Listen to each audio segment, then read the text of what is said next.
ఇవాళ రేవంత్ రెడ్డి గారు మాట్లాడితే అబద్ధాలు. ఇవాళ కూడా కరీంనగర్ పోయిండు. ఏం మాట్లాడినావు కరీంనగర్లా? బీఆర్ఎస్ ఇంటికో ఉద్యోగం ఇవ్వలేదట. మేము చెప్పినా మా ఇంటికో ఉద్యోగం ఇస్తామని కన్నా మా ఎలక్షన్ మేనిఫెస్టోలో ఉందా? మా హామీ ఉందా? ఎందుకు ఈ అబద్ధాలు మాట్లాడుతావు?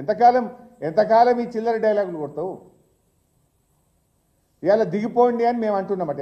కేసీఆర్ గారు ఏమన్నారు మొన్న పబ్లిక్ మీటింగ్లో చెప్పిండు, 5 ఏళ్ళు చల్లగుంటేనే మళ్ళీ కాంగ్రెస్ ఇత్తరం మలవదురా నాయన, నువ్వే ఉండాలి 5 ఏళ్ళు అన్నాడు. బీఆర్ఎస్ నేను దిగిపోమన్నదా? నీ 6 గ్యారంటీలు అమలు చేయమంటుంది బీఆర్ఎస్. నీ 420 హామీలు అమలు చేయమంటుంది బీఆర్ఎస్. నువ్వు మొదటి ఏడాదిలోనే 2 లక్షల ఉద్యోగాలు ఇస్తా అన్నావు, ఎప్పుడు ఇస్తావు అని అడుగుతున్నది బీఆర్ఎస్. ఇవాళ ఇది ఇంకా మాట్లాడుతుండి. ఇవాళ లేలే మేము ఫ్రీ కరెంట్ మేమే ఇచ్చినామట. కాంగ్రెస్ పేటెంట్ అట. ఏమైందో తెలియదా మీ ఫ్రీ కరెంటు? ఉచిత కరెంటును ఉత్త కరెంటు చేసిందే కాంగ్రెస్. పొద్దున్న దాకా 2 గంటలు, పొద్దుకి 3 గంటలు, 5 గంటల కరెంటే ఉండే.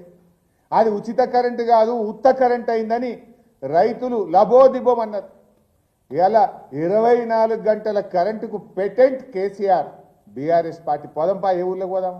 మళ్ళీ నువ్వు వచ్చినావు 24 గంటలు పోయి ఇప్పుడు 12-13 గంటలు కూడా వస్తలేదు.